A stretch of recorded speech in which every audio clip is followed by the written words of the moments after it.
જાય છે. મેખડી તો કે રોકાવાનું નહીં, આમળા તો કે સભા નહીં કરવાનું. અરે સાહેબ, ખેડૂતોનો મુદ્દો છે. ભગવાનમાં અમે મોરો મેરો લીધો પણ સાચા હતા, એનો મુદ્દો સાચો હતો. ભેગા લીધા અમે, હાલો મુદ્દો સાચો હતો સાહેબ. 40 વર્ષથી વાયુ થાય, કોઈ જોવાનું આવે, સમજવાનું આવે, જાણવાનું આવે. 139 કરોડની ગ્રાન્ટ મંજૂર થાય, ઝાડવા ક્યાંય નો કપાય. નદી સાફ કરવાની ગ્રાન્ટ હતી, પૈસા સાફ થઈ ગયા. ગ્રાન્ટ હતી નદી સાફ કરવાની, થઈ ગયા પૈસા સાફ. તો એ જઈને અમે લાઈવ કર્યું કે આ પીડા છે, આ વેદના છે. પણ ભાજપ વાળાઓ છે, ગુજરાત વાળા અને સીઆર પાટીલને કહો ભાઈ, હું ફેર પડે.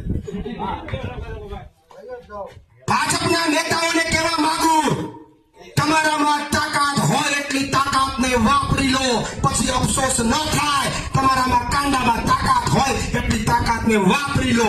એક વાર આ રેલી બંધ કરીને બતાવો તો જોઈએ આપણે કેવી તાકાત. ખેડૂતોની રેલી છે, ખેડના ખેડૂતોની રેલી છે.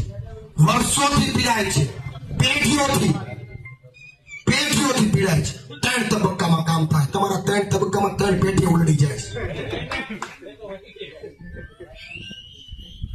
તો લડવા નીકળ્યા છે, 3 માંગણીઓ સાથે નીકળ્યા છે.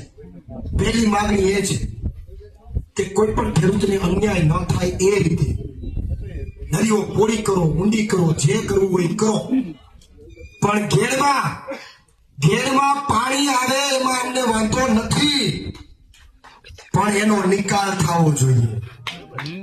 એનો નિકાલ ન થાય તો ઘેડના ખેડૂત માટે અઘરું છે.